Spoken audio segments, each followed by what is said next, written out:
Welcome back to the Sober Web, my friends. I'm Clark, the host and creator here, and today we're going to talk about what do you do when you're quitting alcohol, when you are in early sobriety, but someone you love does not seem to support it. Honestly, a community member asked that I talk about this, so that's why I'm making this video, specifically for those who feel alone in their sobriety. We'd like to think that the people that we love are in our corner and want to be part of our support group, but sometimes it just doesn't happen, at least at first. Hopefully, eventually it does, and let's talk about why that might be the case. But before we get into that, please hit the like button if you're sober today. Leave your sober date in the comments below so I can support and celebrate you by hitting the like button in return, and then hit the subscribe and the bell for more content like this. But now let's get into the tips on how to deal with loved ones who don't seem to support you and what you can do about it or what you can't do about it.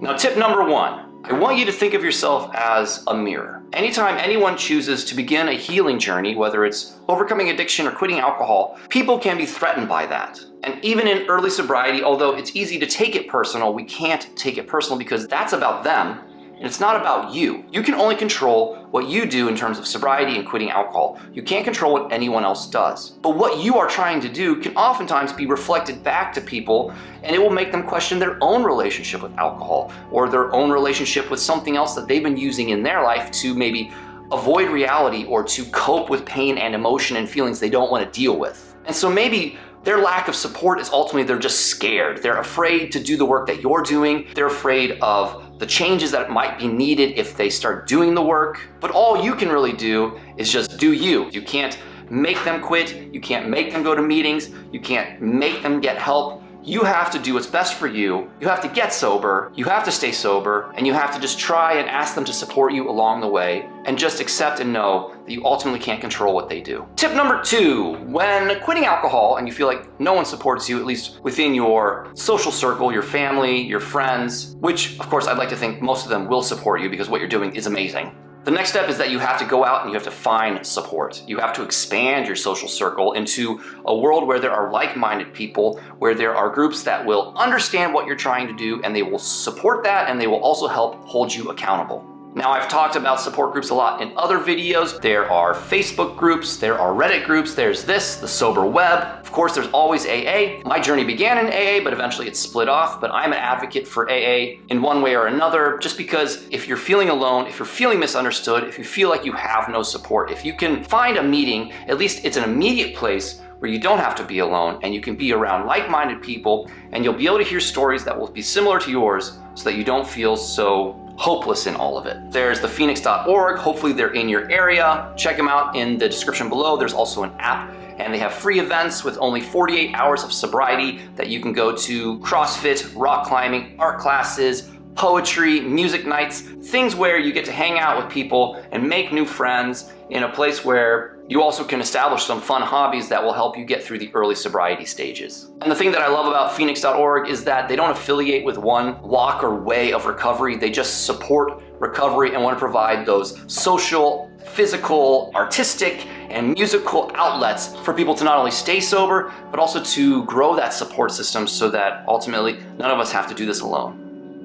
Tip number three has to do with ultimately when you are quitting alcohol, getting sober, you sometimes just have to do what's best for you. Sobriety requires us to change. Sometimes that also requires actually changing everything. Now, I'm not saying that you give up on a relationship, that you consider divorce, that you break up with a partner. Ultimately, we want our relationships with our loved ones to work. But going back to number one, you being a mirror and the work that you're doing right now might reflect in others things that they don't love about themselves or they feel that needs to change. Sometimes, unfortunately, that can push people away. But ultimately, you can only do you, and eventually the other parties involved have a right to choose what they want to do about it for themselves. And you can grow together or you can grow apart. What that looks like, what that feels like, what that ultimately ends up being is going to be different for everyone. But sometimes part of the sobriety journey is that change is necessary both internally and externally. Because the reality is, in life, if we choose to heal, if we choose to get sober, and someone else can't support that because maybe they can't, or they don't want to, or they don't know how to,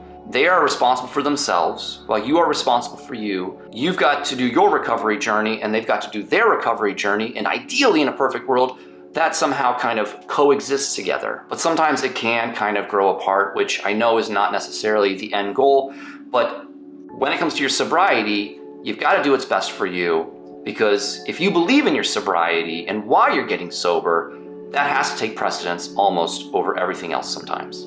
Which leads me to my final tip. You've got to remain true to your why. Why do you want to get sober? Why do you want to quit alcohol? Why do you want to heal your addiction? If you hold true to your why, something will change in time, because you are setting a new example for yourself. If you have children, you're setting a new example, an amazing example for your children. If you don't have children, but you have family, you're setting a new example for your family members. What if you have a sibling who also struggles with alcohol or addiction, and they've got no one else in the family to talk with it about, but suddenly you're making all the necessary changes to put aside the addiction, to put aside the alcohol, to overcome whatever generational trauma has maybe shaped you and your siblings until then. And now that sibling has a chance to heal as well, to quit alcohol, because you've paved the way for them and everyone else in your family. And you do all that because you figure out your why. Make that your ultimate goal, and it will keep you going even when you feel completely alone, which, by the way, you're never really alone, because I'm here for you, and there's other people here for you, and there are many people that know your struggles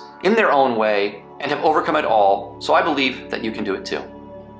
So 4 tips for you when quitting alcohol, getting sober, and what to do when maybe you feel completely alone. There's only so much that you can control in all of this. You can only control your part of it, whether you drink or don't drink, whether you do the soul and shadow work so that you can understand your addiction and your relationship with alcohol and how to heal it all. And then, of course, hold on to that why, my friends. If you establish the truth, the core of why you want to get sober and quit alcohol for good, that will pave the way for so many things. You are setting an amazing example for your family, for your loved ones, for your children if you have them, about how to deal with life and how to overcome obstacles and addiction so that they no longer have to feel like they're trapped by the same thing ever again. Hit the like button if you found this video valuable. Leave your sober date in the comments, but also in the comments, let me know what thoughts that you might have for anyone that's trying to get sober and how they can get through early sobriety, especially if they feel completely alone and like they have no support. And then hit that subscribe button and that bell for more content like this. So hit that like, leave a comment, and hit subscribe, and I'll talk to you really soon. Thanks so much, friends. I appreciate your time. See you at the next episode.